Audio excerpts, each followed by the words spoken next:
안녕하십니까. 농산물 품질관리사 우리 시험을 대비하여서 문제풀이 시간을 갖도록 하겠습니다. 저는 먼저 제2과목의 원해작물학 과목입니다. 이 원해작물학하고 제가 이론서 강의했던 수학후 품질관리로는 어차피 이론적인 부분들이, 즉 농산물들을 재배해서 수확되어진 농산물들을 품질을 유지하기 위해서 어떠한 과정을 거쳐서 소비자에게 가야 될 것이냐. 그래서 그 개념들로 우리가 계속 생각을 하면서, 즉 이 원해작물학에서는 시험 문제를 풀 때, 즉 앞에서 우리 이 교재를 통해 가지고 자격증 시험을 얼마만큼, 즉 합격할 수 있는 만큼의 1차 시험을 위해서 준비하는 과정인데, 자, 이론수를 먼저 공부를 하셨죠. 즉 이 이론수에서 나왔던 이론들, 그리고 이것들을 이론을 적용해가지고 재배 기술적인 부분들을 다 접근을 하게 되죠. 그러면은 이론서에서 배웠던 걸 우리가 지금 문제풀이 하면서, 즉 문제를 접근을 하면서 이 이론에 있던 것들을 내가 얼마만큼 잘 기억을 하고 있는지에 대해서 개인적으로 평가를 하면서 문제를 보셔야 된다는 겁니다. 그래서 제가 지금 문제를 푸는 이 시간 동안에는 이론서의 복습 개념으로 문제를 어떻게 접근할 건지에 대해서 좀 중점적으로 이야기를 할 거고요. 제가 문제를 다 풀고 나면은 수강생 여러분들이 개인적으로 문제를 풀어야 될 거죠. 즉 이때는 문제에 정답이 붙어 있지 않는 문제를 체크해 가지고, 즉 문제를 출제를 해서 25문항씩 내가 출제를 해가지고 100문항을 시간에 맞춰서 개인적으로 문제를 푸는 것까지 하셔야 됩니다. 그래야 정말로 내가 가지고 있는 것들이 머릿속에 지식으로서 남아서 그걸 활용해가지고 문제를 풀 수 있는 능력이 있는지를 평가할 수 있는 겁니다.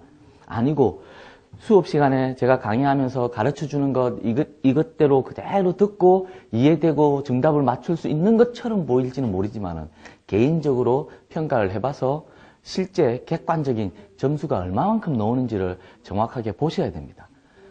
설령 이렇게 문제를 풀어봤는데 과목당 60점이 안 나온다, 60점 이하다, 그러면은 아무리 시간이 부족하더라도 문제를 또 푼다 생각하지 말고 다시 이론서를 한 번은 더 보시고 복습을 한 번 더 하시고 문제를 풀어보실 생각을 하셔야 됩니다. 그게 훨씬 더 빠른 방법이 되는 겁니다.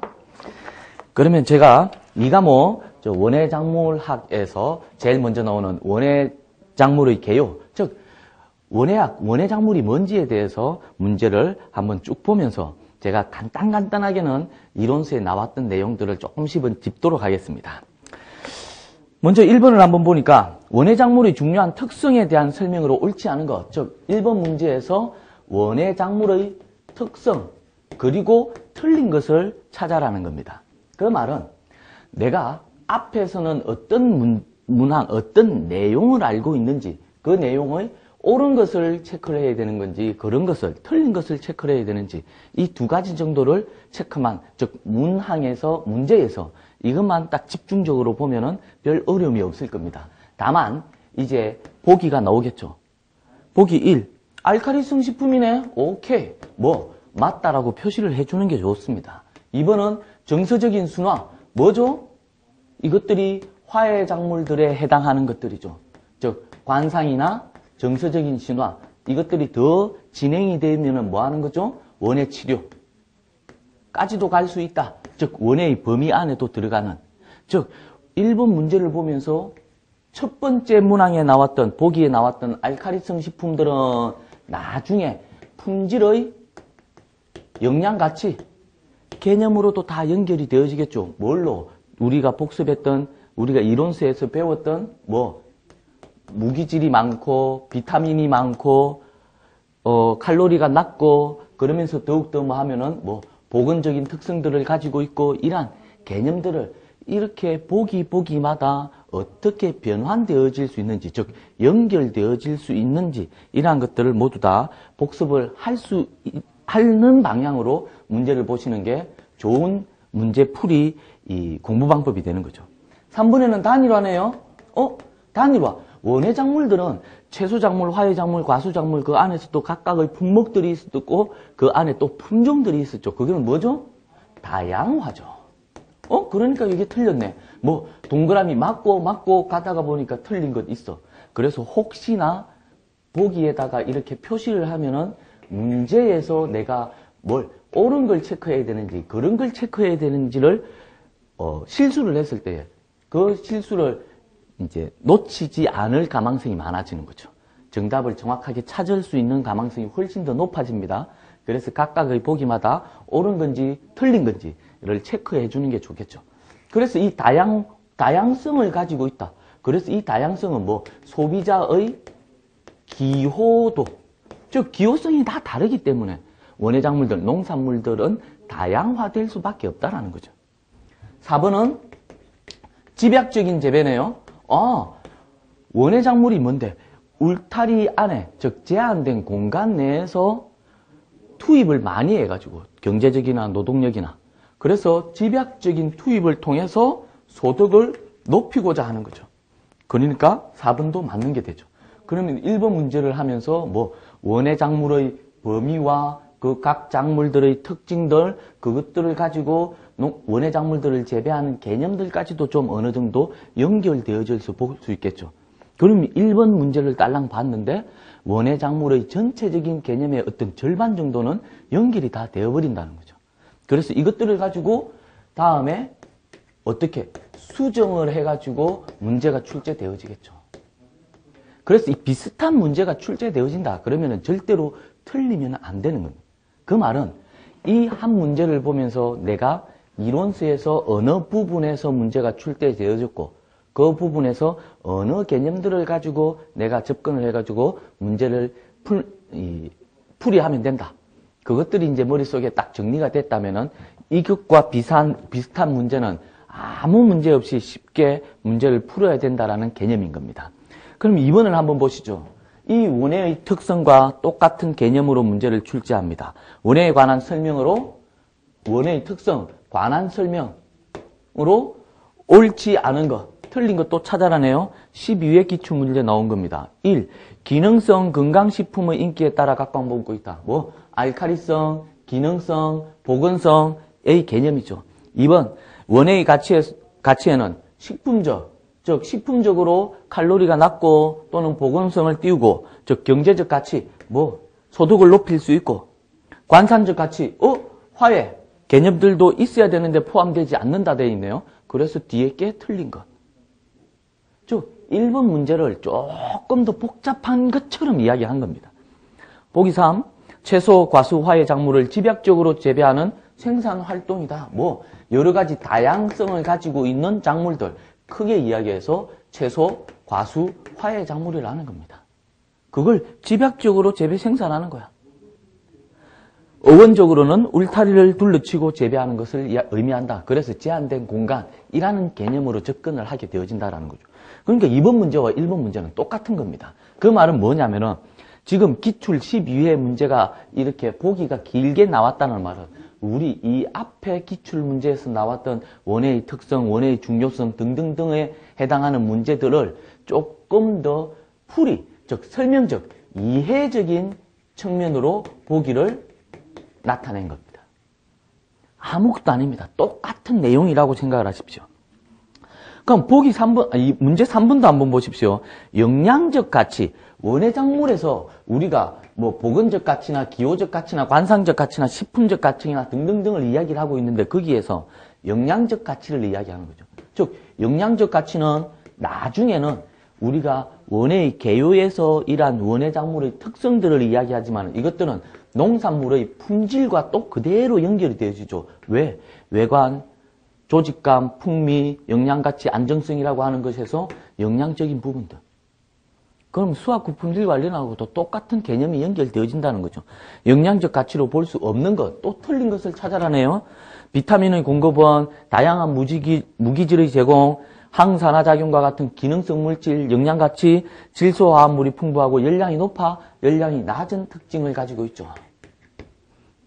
그래서 고기나 등등등의 육류와 같은 이 식품들하고 같이 먹으면은 훨씬 더 우리에게 좋은 영양분들을 제공하면서도 이 열량을 너무 많이 섭취하지 않는 부분들로 접근할 수 있는 것들이죠. 문제 4번은 조금 더 진행을 하는 거죠. 여기에서 영양가치를 좀 더 깊이 들어가서 보니까 영양가치의 개념을 기능성 물질들까지도 접근을 해버린 거네요. 그래서 작물의 종류와 주요 기능성 물질의 연결이 옳지 않은 것, 즉 기능성 물질이 잘못 연결된 것을 물어보는 겁니다.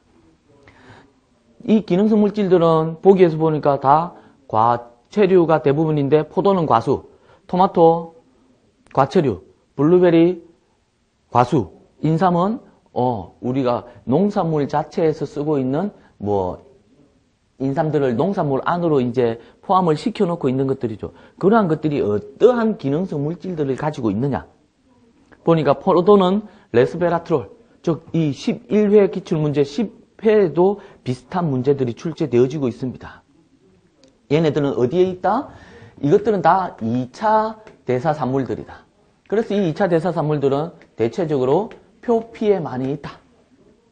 그래서 어떤 개념으로 볼 수 있는 겁니까? 포도 레스베라트롤이라고 하지만 실제적으로는 안토시아닌 계통의 색소들입니다. 토마토, 라이코펜, 카로티노이드 계통의 색소들이죠. 다만 토마토가 가지고 있는 것들은 얘네들은 엽록체 안에 있는 것들이고 안토시아닌 계통은 액포 안에 있는 것들이고 그래서 그것들을 우리가 식물학적인 세포적인 측면에서 볼 때 어떻게 이야기를 했었습니까? 액포 안에 있는 것들은 수용성이 대부분이고 엽록체 안에 있는 것들은 지용성이나 수용성을 가지고 있는 것. 그래서 라이코펜, 토마토를 어떻게 하면 영양성분을 잘 흡수할 수 있냐 우리 주위에서 막 이야기하는 것들이 데워 먹어라, 익혀 먹으라고 하는 소리가 지용성이라는 겁니다. 기름에 볶아 먹어라.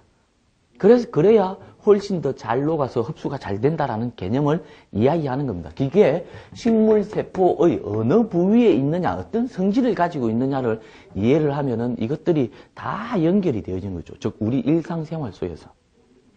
인삼이 제일 많이 가지고 있는 게 사포닌이죠. 더덕이나 다 하는 것들 마찬가지. 다 이것들을 조금 더 깊게 들어가면 이것들은 쌉싸름한 맛을 가지고 있는 것들. 블루베리는 뭐죠? 블루베리, 사과, 포도 다 안토시아닌 계통의 색소들인데 근데 여기에 이름이 보니까 이소플라보닌의 플라보노이드 계통의 이름 색소라는 겁니다. 뭐죠? 노란색 계통들, 황색 계통들. 그래서 이소플라본은 콩이 주로 가지고 있는 것. 블루베리는 안토시아닌이 나와야 되겠죠. 그래서 4번이 틀린 겁니다. 그러면은 우리가 색소에 대한 개념들까지 이 4번 문제 가지고 쭉 연결이 다 돼버리겠죠. 세포 내에 가지고 있는 색소들. 뭐죠? 수학구 품질 관리론에서 성숙할 때의 색깔 변화, 이러한 개념들까지도 다 같이 연결이 되어져야 된다는 겁니다. 좀 어려울지 모르겠지만은 실제로는 이것들이 잘 갖춰져 있어야 수학후 품질 관리론을 잘 이해할 수 있고 이게 어디로 가겠죠? 2차 시험에서의 내가 공부하는 내가 좀 더 쉽게 내 생각대로 내가 가지고 있는 것들을 풀이할 수 있겠죠. 문제 3번은 굴절 당도를 측정했을 때 당도가 가장 높은 원의 작물은 이 당도는 또 어떤 원리를 가지고 있었냐를 잘 이해해야 되겠죠. 보기를 보니까 당도하면은 우리가 2차 시험에서 준비하는 과정에서는 또 기억을 하시겠지만은 지금은 1차 시험이지만은 2차 시험에서 이 당도를 체크하는 것들은 과수 작물하고 과체류일 겁니다. 보기에서 한번 봅시다. 마늘, 토마토, 양파, 딸기. 토마토하고 딸기는 여기에 들어왔어. 근데 마늘, 양파가 들어왔네. 뭔 개념이죠? 수학구 품질 관리론의 작물들의 개념보다는 당도의 원리를 물어보는 거라는 겁니다. 그래서 굴절 당도계가 뭐냐라는 거죠. 뭐죠? 비트의 굴절에 의해서 어디에? 물에 녹아있는 어떤 고형물들. 그래서 가용성 고형물을 체크하는 거예요. 그래서 당도의 평가는 단위를 퍼센트라고도 이야기를 하는 겁니다. 왜? 100%의 물 안에 어떤 물질이 물에 녹아있을 수 있는 물질이 얼마만큼 있느냐, 그걸 퍼센트로 따지는 거죠. 그 말은 물에 얼마만큼, 물을 용매라고 하고 이 안에 녹아있는 용질이 얼마만큼 있는지를 이야기하는 겁니다. 이 용질이 가용성 고용물이죠. 그러면은 걸쭉한 것, 물이 적은 게 가용성 고용물이 많다라는 겁니다. 그렇게 접근을 해가지고 보니까 마늘이 물이 많습니까? 양파가 물이 많습니까? 당연히 마늘이 높아지는 거죠. 토마토, 딸기는 과체류들입니다. 당연히 물이 훨씬 더 많죠. 그러한 개념들로 문제를 물어봐 버리는 경우도 있다는 겁니다. 왜? 당도를 측정할 때 굴절 당도계의 개념이 뭐냐? 다만 이것들은 2차 시험 농산물의 품질 평가를 하기 위한 등급 판정할 때의 당도를 이야기할 때는 마늘, 양파는 들어가지는 않습니다. 6번은 장미과에 속하는 원예 작물을 고른 것은 이것들은 뭐죠? 분류 부분이 나와버렸네요. 분류에서 장미과라고 하는 것들은 식물학적인 분류입니다. 즉 식물학적인 식물이 어떻게 자라느냐 또는 꽃의 구조가 어떻느냐에 따라서 과를 즉 가족들을 평가하는 거죠. 그래서 대부분의 우리가 막 이야기하고 있는 원예적 분류들은 식용 부위, 과일의 모양, 과일의 꽃의 비대 형태 이러한 것들에 따라서 막 분류를 했던 거죠. 그래서 장미과가 그러면 뭐냐라는 개념들을 어느 정도는 알아야 되죠. 우리가 얘는 잘 못 들었는데 수업 시간에는 어떤 것들이 있었죠? 과체류에서 같은 과의 것들이 있었죠. 가지과, 박과, 그 다음 뭐가 있었습니까? 박과, 가지과. 그 다음 여기 과체류는 아니지만은 십자화과. 우리가 수업 시간에 배웠던 것. 이것들은 배추 종류들. 그 다음 두과. 이런 것들이 있네요. 이런 것들은 비슷한 식물체의 습성들을 이야기하게 되는 거죠. 그래서 그 비슷한 식물체의 습성들이 이 장미들도 가지고 있다는 그럼 장미의 기본적인 비슷한 습성이 뭘까요?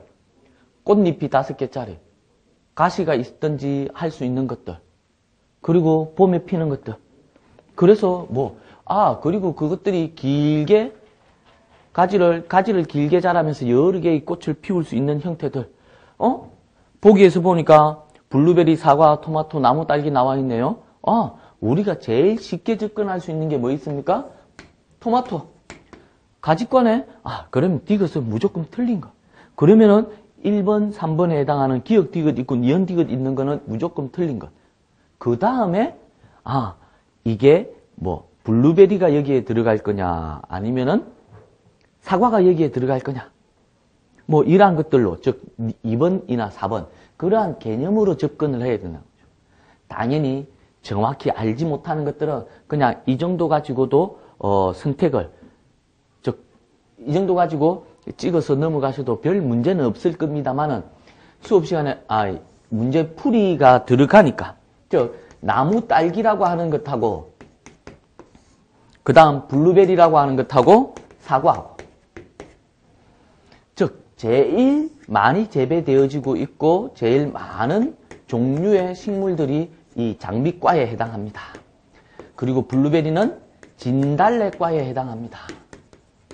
그래서 이 진달래, 즉 블루베리가 왜 진달래과에 해당할 거다라는 개념들을 식물이 어떻게 자라는지를 생각을 해봐야 하는 거죠. 즉 블루베리가 어떻게 자라는데? 덩굴성을 띠고 자랍니까? 박과 같이? 블루베리가 가지과 같이 이렇게 자랍니까? 그래서 어떻게 보면은 장미가 이렇게 자라는 것들이 훨씬 더 맞죠. 그래서 장미들을 크게 키우고 또는 옆에 것들을 키워가지고 꽃을 한꺼번에 본다든지 하는 형태들로 볼 수 있는 거죠. 그래서 블루베리는 이렇게 여러 개 가지의 관목들, 형태들로 자라는 것. 그래서 진달래가 이렇게 자라고 있다라는 겁니다. 그래서 대표적인 식물체를 과로 놓고 그 밑에 블루베리 의 형태들로 접근을 하게 되어지는 겁니다. 우리가 나무 딸기는 근데 나무 딸기는 우리가 잘 못 보고 있는 것들이죠. 그래서 나무 딸기는 우리가 다 딸기가 다 덩쿨성 해가지고 자라는 것처럼 알고 있습니다. 하지만은 꽃잎이 5장짜리로 그리고 장미와 비슷하게 가시를 가지고 있는 특징들을 가지고 있고 이 나무 딸기는 외국에서 주로 이야기되어지면서 얘네들은 과수작물로 분류를 거의 다 하고 있는 것들입니다. 우리나라는 재배가 별로 안 되고 그냥 딸기 개념으로 해서 채소로 접근을 하고 있지만은요. 그래서 정답은 사과와 나무 딸기가 장미과의 이 식물학적인 분류 속에 포함되어지는 것들입니다. 그래서 뭐 대부분의 과수작물에서 우리나라에서 재배하고 있는 과수작물들이 이 장미과의 식물들이 엄청나게 많이 있습니다.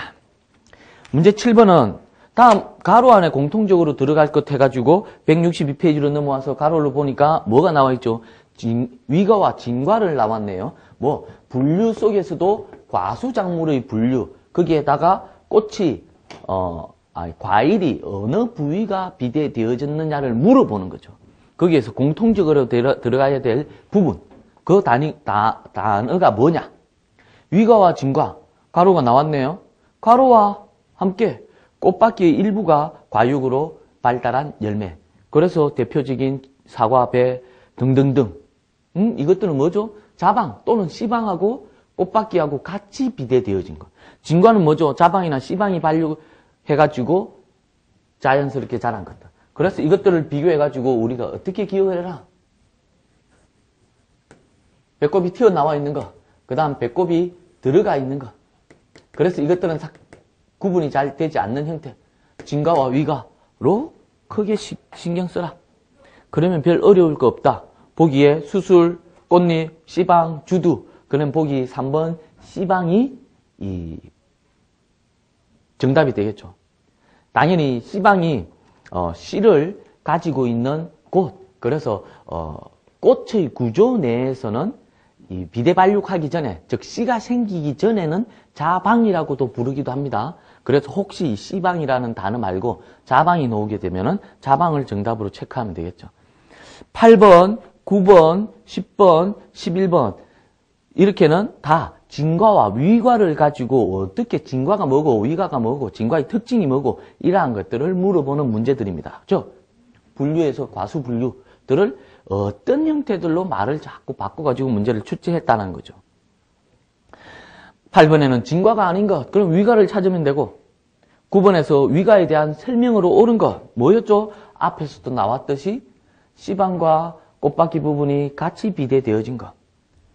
보기에는 종자가 없는 과실을 말한다 나왔네요. 1번에 보기 종자가 없는 과실은 뭐죠? 단위 결과에 의해서 비대되어진 것. 단위 결과는 뭐였죠?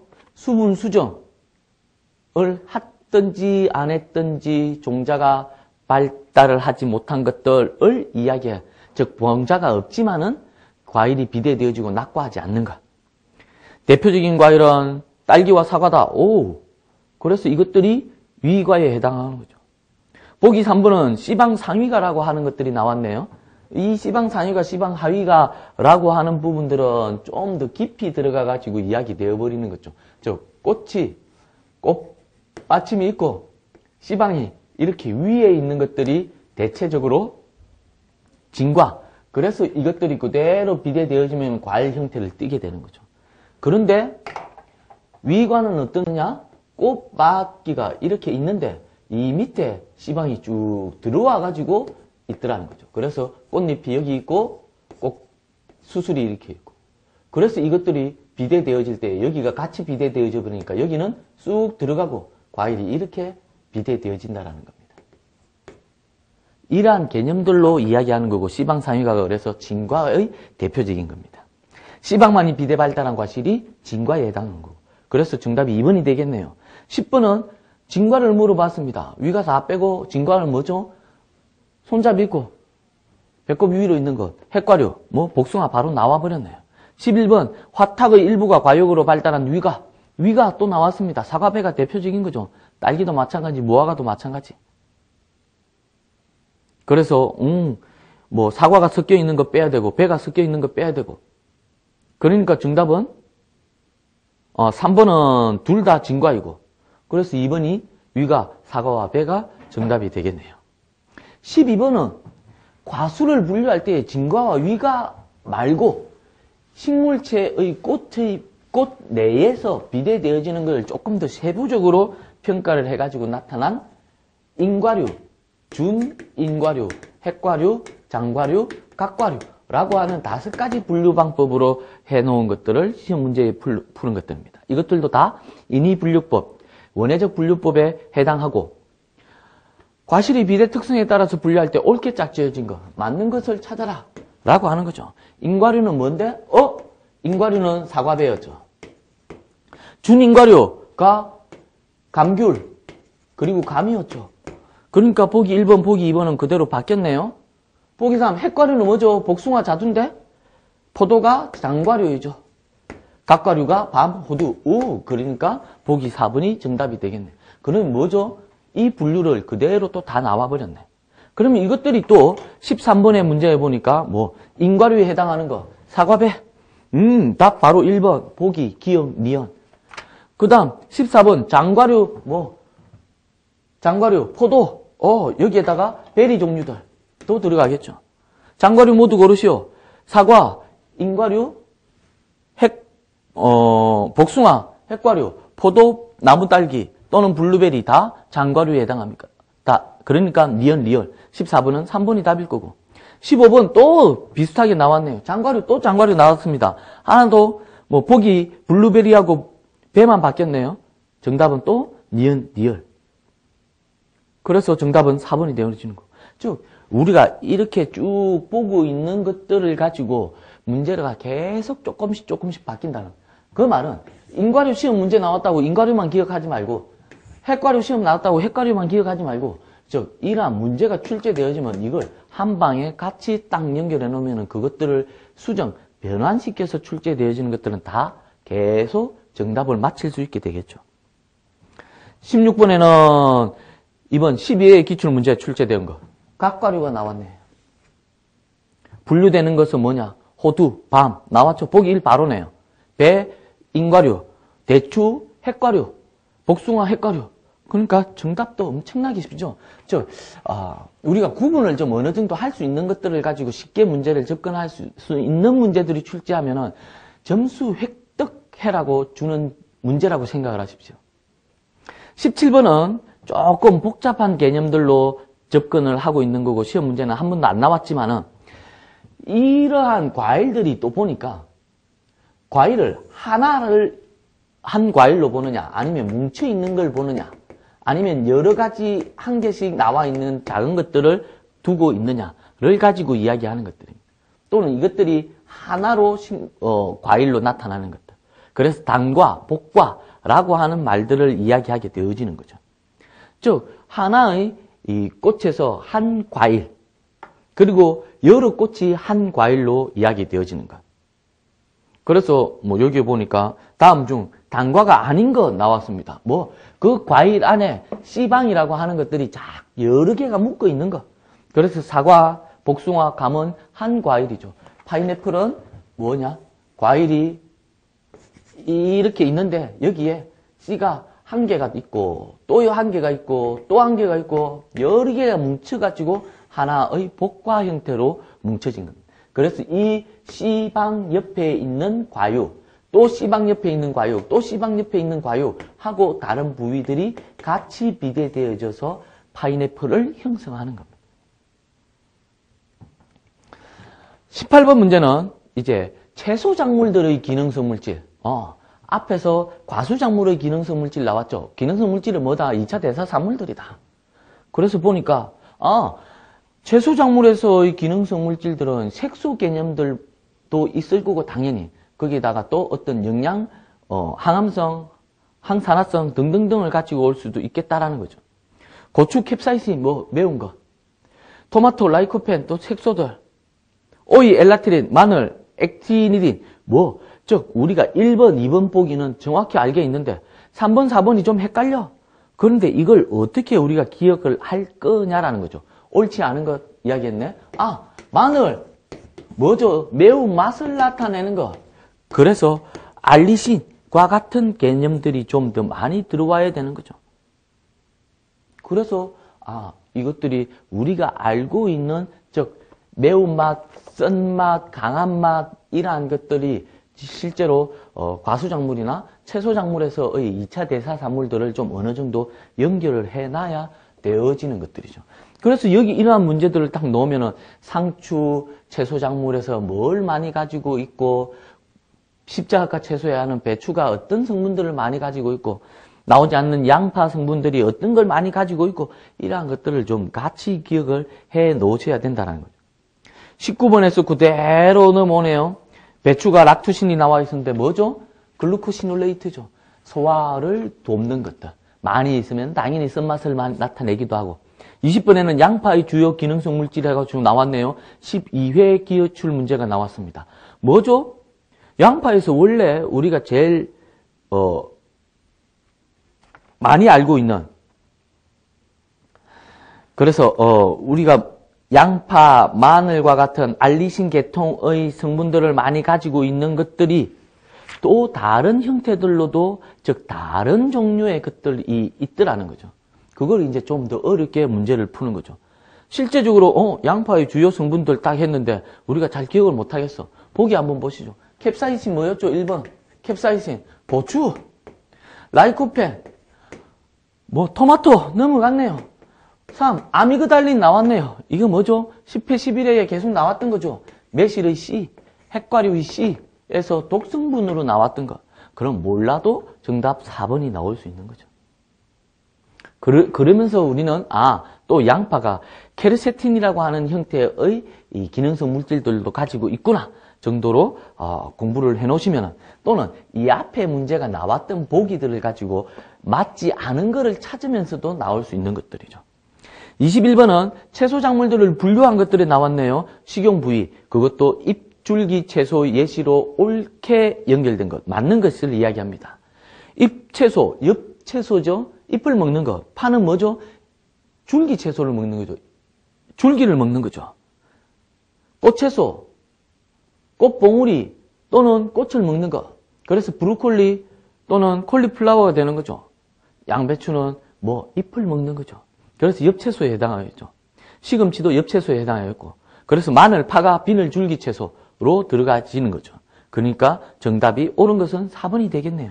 그래서 이러한 것들도 다 잎줄기 채소, 엽경채류라고 딱 이야기를 하면 우리는 복습 머릿속에 있는 엽채소, 줄기채소, 꽃채소, 그 다음 비늘줄기 이러한 개념들을 쭉 연결을 해가지고 보셔야 된다는 거죠. 22번은 화채류 물어봤네요. 당연히 나왔죠. 브로콜리, 콜리플라워. 이러한 쉬운 것들은 금방 찾아야 됩니다. 23번도 마찬가지. 인경채류를 모두 고른 것은, 인경이 뭡니까? 비늘줄기죠.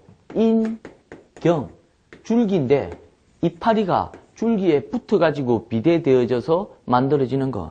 대표적인 게 뭐죠? 마늘, 양파. 그래서 정답, 기억 리얼, 바로 2번 찾아가는 거죠. 상추는 엽채류, 쑥갓도 엽채류. 모르겠어. 상추가 엽채류인데, 니언 들어가 있는 건 무조건 빼. 그 다음 2개 중에 찍어. 로 가도 됩니다. 근데 이 정도의 수준을 가지고 그렇게 찍을 의미는 없겠죠.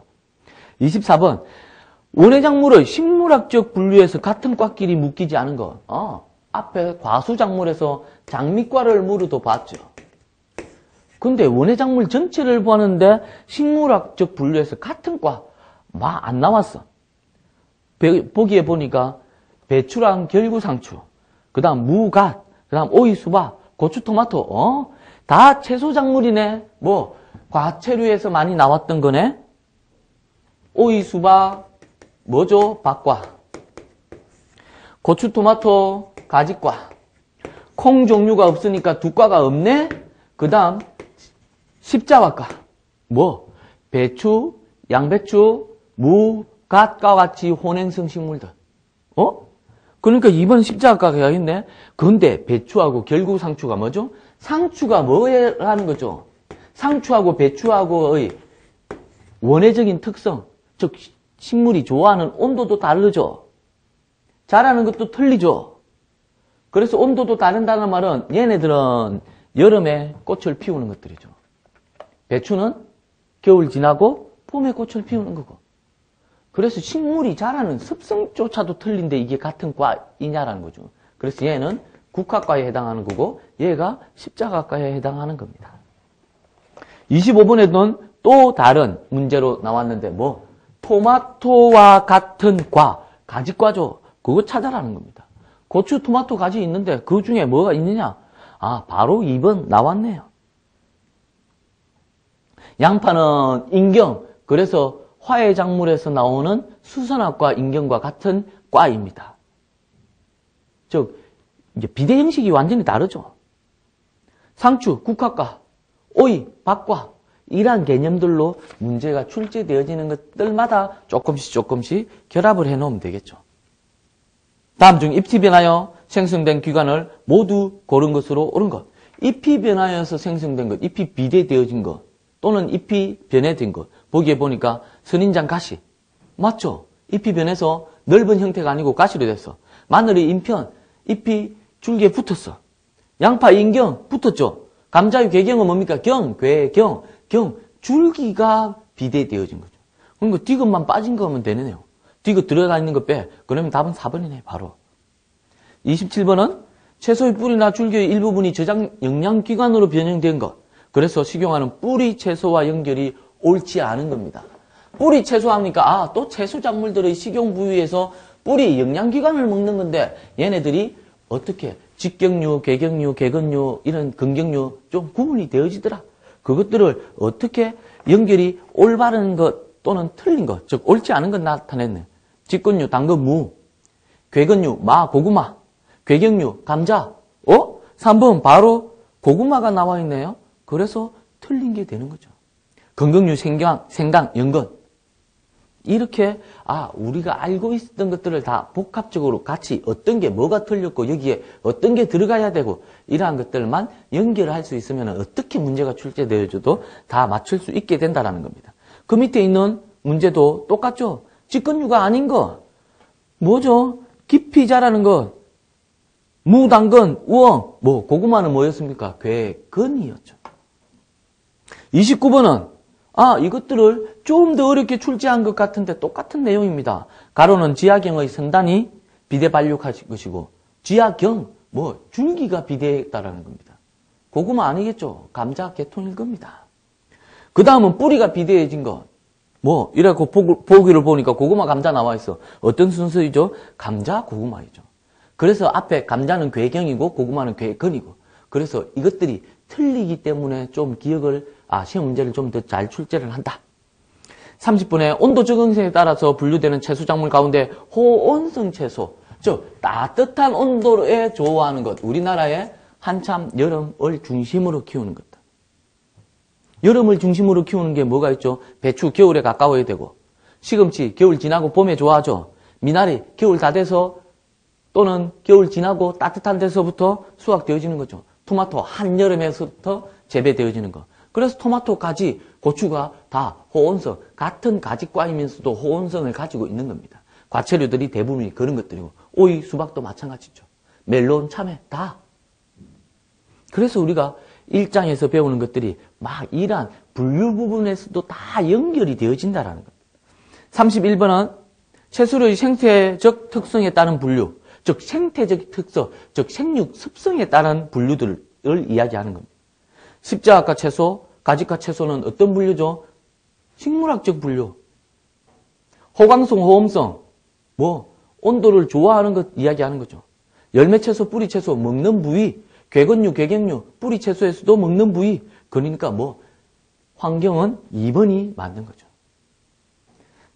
그래서 이 문제를 물어보는 문제에서, 즉 문제에서 뭘 물어보는 건지, 즉 문제의 의미, 뭘 물어보는 건지, 그 다음 이거에 옳은 거냐 그런 거냐 얘만 파악을 할 수 있는 개념으로 문제를 집중해서 보시라는 겁니다. 32번 화성 유도에 필요한 일장에 따라 구분할 때, 즉 화성 유도는 꽃눈 형성이죠. 꽃눈 형성에 영향을 미치는 일장 효과, 광주성이죠. 이것들을 따라 구분할 때, 따라서 구분한다는 말은 장일성, 중일성, 단일성을 이야기하는 거죠. 옳지 않은 건데 장일성 식물로 옳지 않은 화해작물, 해가 길어질 때에 꽃이 피는 것. 그 말은 옳지 않은 걸 했으니까 단일성 식물이 나오겠죠. 뭐냐라는 거죠. 글라디올로스, 금어초, 시클라멘, 포인세티아 나왔습니다. 뭔지 몰라? 그럼 얘네들이 우리가 언제 쓰고 있는 건지 대체적으로 한번 보십시오. 글라디올로스, 금어초, 시클라멘 다들 해가 길어지는 우리의 생육 기간 중에. 근데 여기서 보니까 포인세티아 얘는 또 중요하게 나옵니다. 얘네들은 분화류로 주로 많이 이용되어지는 겁니다. 언제? 크리스마스 때. 왜 포인세티아의 꽃이 식물이 이렇게 자라는데 꽃잎이 아니고 그냥 이파리가 이렇게 자라. 해가 짧아지고 추워지고 하면은 이 위에 있는 꽃잎이 빨간색으로 변해. 그래서 이쁘게 나타나기 때문에 얘를 분화류로 쓰는 겁니다. 실제 꽃은 끝에 노란색 조그마해. 이러한 개념들로 가지고 있어서 이러한 포인세티아, 다른 글라디올러스, 금어초, 시클라멘, 시클라멘도 분화류입니다. 시클라멘도 분화류입니다. 얘네들은 나중에 화해작물의 등급 규격으로 품목이 지정되어져 있는 몇 개의 화해작물 속에서 제 뒤쪽에 넘어가면은 이 분화류를 3개 정도 이야기를 하고 있습니다. 그래서 좀 중요한 부분들이죠. 그리고 이 시클라멘은 이제 겨울을 지나고 나면은 싹이 나오면서 이제 이 꽃을 피우게 되죠. 즉, 해가 길어질 때 꽃이 피우는 것. 그러니까 옳지 않은 것은 포인세티아, 해가 짧아질 때에 꽃이 피고 겨울에 이용되어지는 거니까. 그래서 3번을 찾을 수 있는 겁니다. 33번은 1년초 화해류에 해당하는 것만으로 모두 고른 것. 그래서 1년초 화해류는 뭐죠? 심었다가 그에 죽는 것. 그래서 화단에 심는 것들이죠. 그 말은 직사광선을 좋아하는 것. 응? 조금 전에 나왔던 포인세티아 여기 있네요. 뭐죠? 바깥에 있는 걸 별로 안 좋아해. 그래서 화분에서 실내에서 이용을 하는 겁니다. 칼랑코에도 다육식물, 맨드라미 바깥에 있는 것들이죠. 셀비어 바깥에 있는 것들이죠. 메발토꽃, 우리나라의 야생화에 해당하는 것들이죠. 그러니까 이것들을 모두 고른 게 맨드라미가 들어가겠고, 셀비어가 들어가겠고, 이 메발토꽃은 야생화죠, 우리나라에서. 그 말은 우리나라의 야생화들은 가만히 둬도 봄에 꽃 피었다가 겨울에는 죽은 것처럼 있었는데 뿌리는 살아있는 것들. 그래서 메발토꽃은 노지숙건초 개념으로 접근을 하죠. 이 노지숙건초의 주는 뭐였죠? 국화. 그래서 남부지방에서는 지상부에서도 다 살아있다가 중부지방 위쪽에는 지상부가 죽은 것처럼 있다가 그 다음에 싹이 피는 거. 그래서 팽지가 1년초 화해류. 그래서 화단에다가 이용되어지는 봄에, 이른 봄에 육묘해가지고 어린 묘를 심어가지고 이용되어지는 것. 그래서 니은, 디귿, 비읍이 정답이겠네요. 34번은 구근류를 물어봤습니다. 이 구근류라고 하는 것들은 좀 더 어렵습니다. 뭐죠? 화해작물이면서 저장양분들을 축적해가지고 번식하는 종류들. 그래서 뿌리 채소하고 비슷한 개념으로 많이 가게 되죠. 인경이 있고, 객근이 있고, 개경이 있고, 근경이 있고, 구경이 있고, 막 그렇습니다. 그래서 이러한 것들도 채소 작물하고 같이 연결을 하면은 좋긴 한데 생각보다 어렵죠. 그래서 실제 제일 많이 이용되어지고 있는 튤립은 인경입니다. 근데 생강은 인경이 아니고 뭐죠? 이놈의 생강은 건경. 건경은 이 뿌리 속에 있는 땅 속에 있는 줄기가 뿌리처럼 지나가면서 계속 비대 축적되어지는 것. 그걸 건경이라고 합니다. 그래서 생강은 우리가 일반적으로 사 먹을 때에 한 뭉티기가 엄청나게 연결이 되어져 있죠.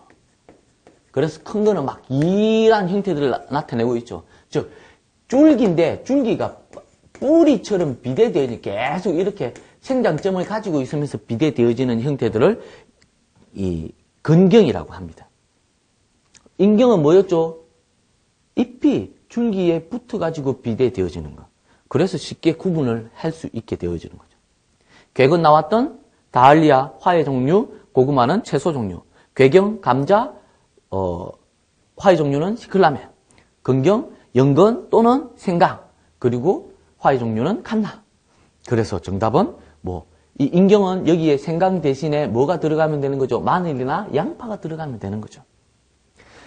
35번에 구근기간으로 나와 있네요. 이것도 옳지 않은 건 나왔습니다. 12회 시험 문제 나왔습니다. 쭉 나가니까 인경 튤립 나왔어. 칸나가 근경이었죠. 칼라하고 칸나하고 다른 겁니다. 다알리아, 궤근 나왔죠. 고구마, 생강, 채소 작물의 고구마. 프리지아가 구경이라고 하는 형태들로 구를 나타내는 저장 양분들입니다. 그래서 여기에 나왔던 궤경이 빠져 있겠네요. 궤경, 시클라멘. 이러한 것들을 우리가 연결해서 공부하면 되겠죠. 그 다음 또 36번에는 구근을 좀 더 쉬운 형태들로 물었습니다. 다음 화의 작물 중 구근류는 튤립 나왔죠. 금방 앞에서 나왔던 프리지아, 다알리아, 칸나, 칼라 이러한 것들이 구근류에 해당합니다. 카네이션, 스타티스, 스토커 이러한 것들은 식물체가 저장 양분들을 가지고 번식하는 것들이 아니고 종자를 가지고 번식을 하는 것들이죠. 37번은 음생 식물이 아닌 것, 음생, 어두운 것을 좋아하는 것. 이 아닌 것이니까 어두운 거는 다 실내에서 키우겠죠. 실내에서 키우지 않아도 되는 것들, 바깥에서 잘 자라는 것들. 페투니아, 화단류죠. 페투니아, 펜지, 앞에서 나왔던 셀비어, 맨드라미 등등등이죠. 화목류도 다 될 거고. 음생 식물은 그러면 뭐죠? 집 안에서 키우는 온대 원산들. 이 대부분이 되겠죠. 그래서 고구마, 드라세나, 디핀바키아 이러한 것들이 필로덴드론 등등등이 보스턴 고사리 이러한 것들이 거의 다 음생식물에 해당하는 것들이죠. 그것들이 같이 연결되어집니다. 38번. 거실, 안방 등 광도가 약한 곳에서도 잘 자는 식물. 그것들이 직사광선을 싫어한다는 겁니다. 실내 안에서 자라는 것들, 소철, 백일홍, 바깥에서 잘 자라는 거죠. 소철, 바깥에서 잘 자라는 것들입니다. 스킨답소서, 스파티필럼, 보스턴 고사리 등등등, 야자류, 고무나무류, 안수륨, 베고니아 등등등이 다 실내에서 키우고 있는 것들이죠. 즉 화분에다가 키우는 것들. 그럼 정답 쉽게 찾을 수 있는 거죠. 기억, 리얼. 정답은 2번이 되겠네요. 39번 넘어와 보니까 다육식물이 아닌 거. 다육식물은 저장 양분들을 잘 축적해서 물을 날려보내지 않도록 변형 발달된 것. 돌나물. 다알리아가 뭐였죠? 구근류였죠. 그러니까 바로 2번 틀렸겠네요. 칼랑코에, 알로에 다 다육식물에 해당한다라는 겁니다. 40번은 식물의 가장 기본적인 기능적 구성단위 세포. 그 세포의 구조에서 유전정보를 조절하는 것. 유전정보 조절. 뭐죠? 유전자를 어디가 가지고 있느냐? 핵이죠. 바로 1번이겠네요. 그럼 보기 2번에 액포는 뭐죠? 액포. 저장 양분을 축적하는 2차 대사산물들을 축적하는 것. 소포체, 이 핵에서 단백질 등등등을 만들어내는데 연결부위. 미토콘드리아, 미토콘드리아는 호흡을 하는 거죠. 그 다음 우리가 복습을 하면 광합성이 빠졌네요? 엽록체가 있겠죠. 그 다음 여기에 식물세포들을 가지고 우리가 또 공부를 하게 되면은 액포가 가지고 있는 것. 즉, 식물세포가 가지고 있는 액포. 세포벽. 그 다음 뭐가 있었던 거죠? 엽록체. 이 세 개가 식물세포가 가지고 있고 동물세포는 가지고 있지 않는 것. 그래서 41번에 그대로 넘어가네요. 식물세포에는 있는 기관으로 옳지 않는 것. 동물세포도 같이 가지고 있는 게 뭐라는 거죠? 호흡을 하는 미토콘드리아. 즉 사람도 호흡을 하죠. 42번에 생식기관에 속하는 것으로 옳은 것. 생식기관, 번식을 위해서 필요한 것. 꽃에서부터 시작하는 거죠. 그래서 영양기관과 생식기관으로 구분해 놓고 있었다. 주아, 포복지, 화아, 육아. 뭐냐라는 겁니다, 이게. 실제로 주아는 줄기에서 생기는 부정아. 포복지는 가진 데 이 가지가 땅으로 기어다니면서 번식을 할 수 있는 형태로 나타나는 영양기관입니다. 화아가 뭐죠? 꽃 화자죠. 즉, 꽃눈이라는 겁니다. 여기에서 꽃이 피겠죠. 그래서 얘가 생식기관에 해당하는 거죠. 육아는 잎이 발달하지 않고 줄기가 비대되어지는 형태의 구슬 형태로 가지고 있는 육아를 이야기합니다. 그래서 화아, 그것들이 꽃이 되고 그것들이 수분 수정하면은 과일이 되고 종자가 되어지는 것들이 다 생식기관에 해당하는 거죠. 그래서 43번에 나오는 것들에 뭐 생식기관으로 연결되어진 것, 종자, 꽃, 과실, 보기 4번이 다 되는 거죠. 뿌리, 줄기, 잎은 영양기관에 해당하는 거고요. 44번은 뭐 꽃의 구조 쭉 이야기하고 있는데 하나의 식물에서 이 문제에서 뭘 물어보는 거냐, 앞에 것 간단하게 설명을 해놓고 생식기관은 꽃의 기본 구조를 이야기해놓고 꽃잎, 꽃받침, 암술, 수술 등으로 이루어져 있는데 하나의 식물, 즉 하나의 식물을 한 주라고 하죠. 이 식물 안에 암꽃, 암수, 꽃이 서로 다른 개체에 있는 것. 하나의 식물에 암만 있든지 또는 수만 있다라는 겁니다. 그걸 자, 웅, 동주가 아니고 서로 다를 이자 해가지고 이주라고 하는 거죠. 자웅, 이주. 뭐 암나무, 순나무 다른 것. 뭐가 대표적인 거죠? 시금치, 은혜. 딱 나왔네요. 답 1번. 배추는 아예 양성화이죠. 오이는 자웅, 동주이면서 암꽃, 수꽃이 따로 피고 그러한 개념들을 가지고 있는 겁니다.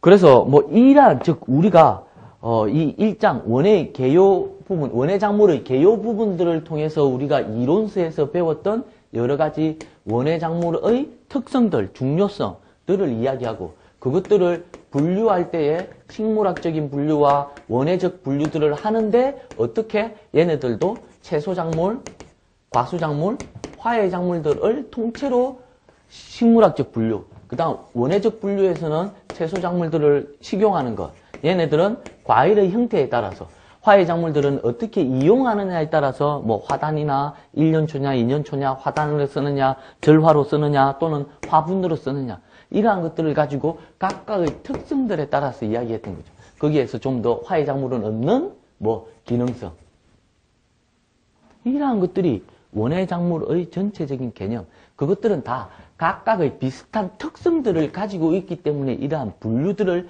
처음에 이야기를 할 수밖에 없는 거고, 이게 다음 장, 또 다음 장, 그래서 그러한 것들을 가지고 접근을 해서 어떻게 식물을 잘 생육하게 도울 거냐라는 개념들이 이 1장에서 나온 겁니다.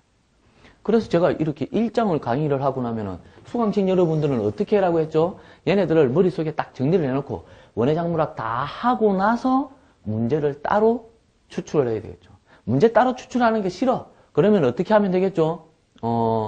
농산물품질관리사에 농산물품질관리사 큐넷에다가 들어가가지고 기출문제를 다운받으면 됩니다. 다만 답안지는 처음에 다운받지 마십시오. 기출문제를 다운받아봐. 뭐 9회 다운받아가지고 100문제 딱 나오죠. 과목 4과목이니까. 그거 출력해가지고 문제를 풀어보는 겁니다. 시험 시간에 맞춰서. 답안지도 체크하면서. 그러면은 내가 얼마만큼 알고 있구나 라는 게 딱 나오겠죠. 그러면 뭐 9회 시험 문제 딱 풀어봤는데 60점이 안 넘어. 각각의 과목에. 아니면은 어떤 과목은 뭐 80점, 90점 나와. 어떤 과목은 40점, 50점 나와. 뭐였죠? 40점, 50점 나오는 과목에 어느 부분이 틀렸는지 복습을 해야 되겠죠. 그게 객관적인 평가입니다. 그걸 자격증 시험 칠 때는 당연히 통과해야 될 거고, 그걸 준비하는 과정이 객관적인 평가 기간이죠.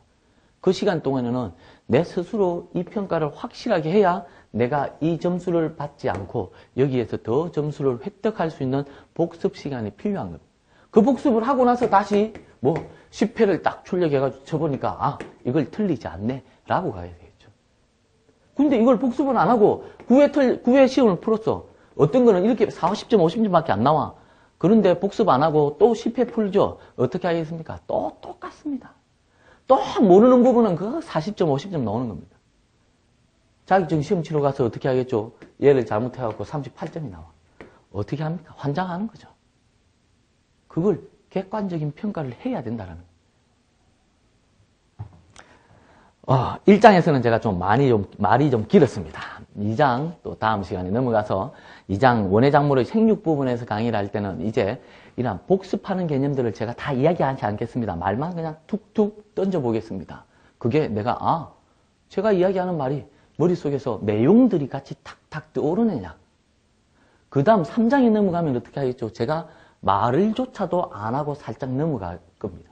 그러면서 이러한 것들을 생각을 할 수 있는 그 시간 동안에 생각을 해야 되는 겁니다. 그 말은 한 문제를 1분 안에 모든 생각들을 제가 이야기하는 것들을 수강생 여러분들이 개인적으로 생각을 떠올려야 된다는 말입니다.